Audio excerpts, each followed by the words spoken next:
Since then you have been raised with Christ. Set your hearts on things above, where Christ is seated at the right hand of God. Set your minds on things above, not on earthly things.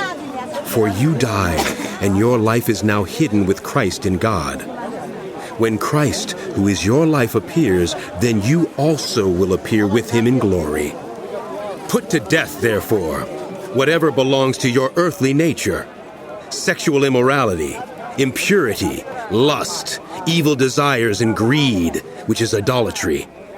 Because of these, the wrath of God is coming.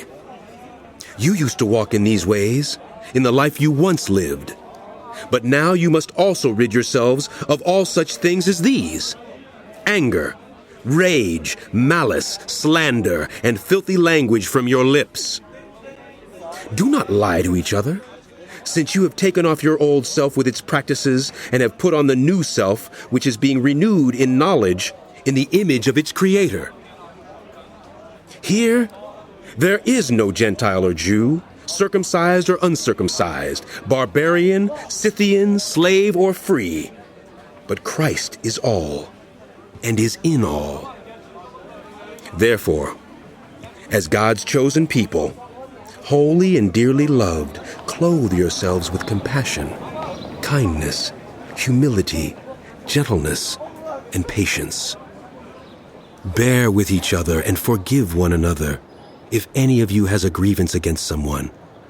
Forgive as the Lord forgave you.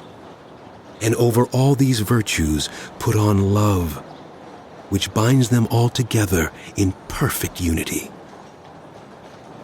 Let the peace of Christ rule in your hearts, since as members of one body you were called to peace. And be thankful. Let the message of Christ dwell among you richly as you teach and admonish one another with all wisdom through psalms, hymns, and songs from the Spirit, singing to God with gratitude in your hearts. And whatever you do, whether in word or deed, do it all in the name of the Lord Jesus, giving thanks to God the Father through him. Wives, submit yourselves to your husbands, as is fitting in the Lord. Husbands, love your wives, and do not be harsh with them. Children, obey your parents in everything, for this pleases the Lord. Fathers, do not embitter your children, or they will become discouraged. Slaves, obey your earthly masters in everything, and do it not only when their eye is on you and to curry their favor, but with sincerity of heart and reverence for the Lord. Whatever you do, work at it with all your heart, as working for the Lord, not for human masters, since you know that you will receive an inheritance from the Lord as a reward.